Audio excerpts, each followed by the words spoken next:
Hello, welcome to my YouTube channel, and in today's video I'm going to be sharing with you the things I learned at a masterclass taken by Nigerians who have earned 200k plus.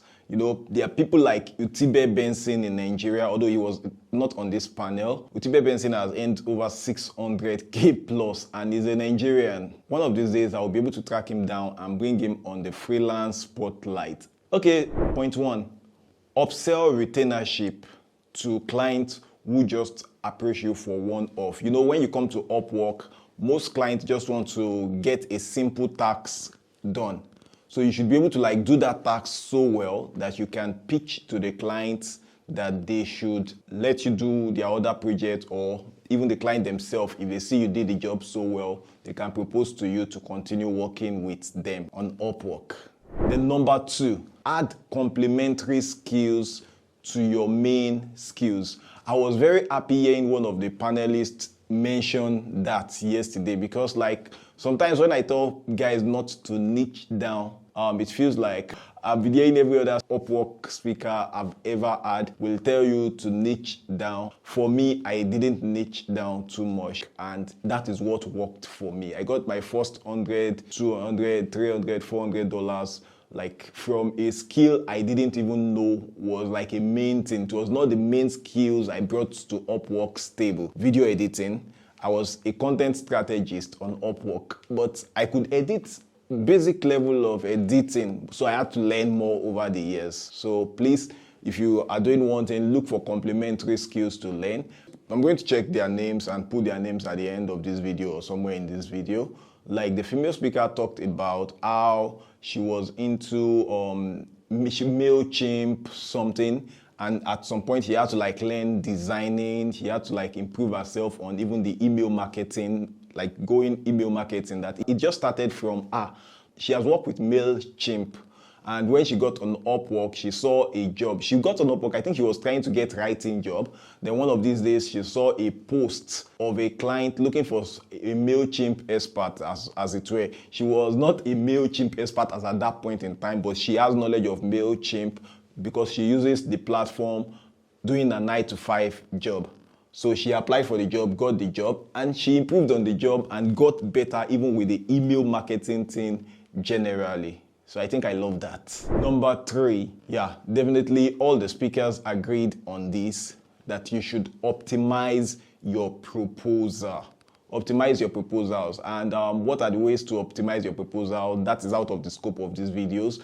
You can check this other video for how to optimize your proposal. Number four, still on proposals, no AI. One of the 200k plus earners on Upwork said he doesn't use AI for his proposals. You know, the amazing thing is some of us have been writing Upwork proposals long before AI came, long before the advent of AI. So I think it was actually an advantage for us. So if you've been writing proposals before then, thumbs up to you. And if you are new to try to write the proposal yourself. Never will I send out a proposal that is purely written by AI. I use AI now. Yes, I do. I made a video. Maybe I will link it in the description below. Sometimes I actually forget to link these things in the description. Please, you can remind me in the comment. I made a video talking about how to efficiently use AI to write proposals. But if you just type that AI should write a proposal for you, it's going to give you generic bullshit. So it needs a bit of your input, and I thought how to make AI give you an effective Upwork proposal in that video. Number five, I find this very interesting. I think I've mentioned this in passing, but hearing someone else teach this, I was also learning, unlearning, and relearning. And that is the fact that you should try to persuade your satisfied or your perceived satisfied clients to refer you. Many times we work with people, and like I said, most clients just come to Upwork, they want to breeze in, breeze out. But you are the freelancer here who want to make money, so you should persuade the client to refer you to their other friends. One of my biggest clients this year was from a referral. Number six, focus on the results that the client wants. That applies when you are writing your profile, when you are writing your proposals. focus on the results that the client wants, not just maybe like on your experience. I think I've shared that over times on this platform. In my own words, I used to say something like, focus on clients' pain points, focus on solving clients' problem. That means instead of saying, I have 14 years plus experience in Cliveo, or maybe like the client that needs an email marketer actually wants conversion. Conversion is actually a keyword that client is particular about. So that keyword conversion should not be missing in your proposal. It should be somewhere in the first paragraph of your proposal. Then you can come up with the I have them whatever years of experience maybe later in the proposal. It doesn't move any clients like that because every freelancer seems to write it. Number 6, niche down. For example, the exact example the speaker gave is that you should niche down to a skill like Cliveo. Instead of general skills like maybe digital marketer, you can actually niche down to maybe doing a particular part of digital marketing. For example, she did MailChimp. MailChimp, I know when you focus on probably a particular platform, maybe a Shopify setup expert, I'm not sure that's the exact word to use, but someone who focuses on Shopify. So I think that is a bit contradictory to point 2 that was given. However, I will bring a balance to it. You know, on Upwork, you have your general profile and then you have 2 specialized profiles. So what I advise my coaches and advise even on this channel is that your main general profile should not be niched down.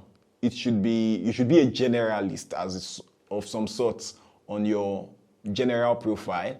Then on your specialized profile, you can now niche down. For example, your general profile can be digital marketing. Then your specialized profile 1 can be Shopify setup expert. Then your general profile 2 can be maybe Amazon store, blah, blah, blah. You understand what I'm saying? I'm just trying to use digital marketing as an example. Number 8, target long-term projects.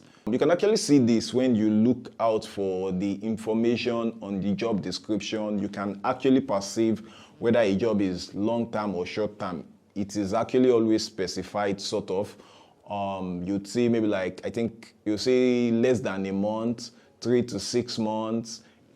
So target long-term projects. So the speaker said that he worked with his first client for 3 years and he made a bulk of the total money he made from that client, which is quite amazing. I love that. You know, most of the time I've said something like this on this channel saying that just one client can change your life. You know, I watched Joshua Bond recently saying something in the light of he didn't get his first job, I think, until after 6 months. When he got the first job, everything just changed.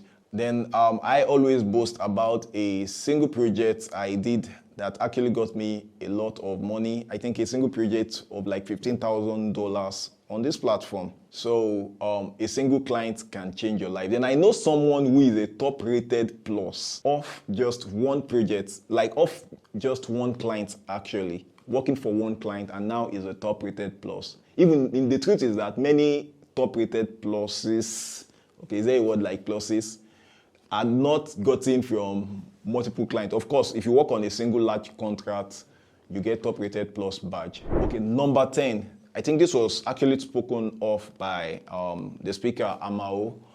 So have a personal brand signature. That is when you get the work, at least from his perspective.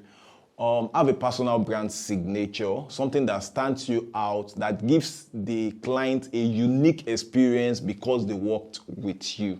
For example, in his own case, he said if he can complete a work in maybe 4 days, 5 days, 6 days, he's going to tell the client, okay, this work is going to take maybe 10 days and he would be able to deliver the work much faster than he promised. Number 11, Upwork courses don't help you. That was said by one of the speakers, Ezio Gene. And then he threw more light to it, saying that you're actually better off getting someone to personally mentor you. And I kind of agree with him because my wife paid someone 20,000 naira for an Upwork course. I used to have an issue with Upwork courses and coaching and all that because one, I feel it's a bit bastardized. Like, you have people who don't really care about whether you get work or not running courses, and they just want to sell the course to you. They don't even show their own personal success, and they sometimes show you guys doctored success. So I understand if Ezeogene says that Upwork courses don't help. But that is not an outright statement that should be swallowed in hook, line, and sinker. So he also balanced it, saying that instead of getting Upwork courses, you should actually get someone to mentor you. If luckily you have a friend who can actually guide you through how to navigate Upwork, you would think you know until somebody is actually putting you through that you should get that. And I totally agree with him on that. And yeah, I don't do coaching before now because, like, honestly, I don't have all the time in the world for it.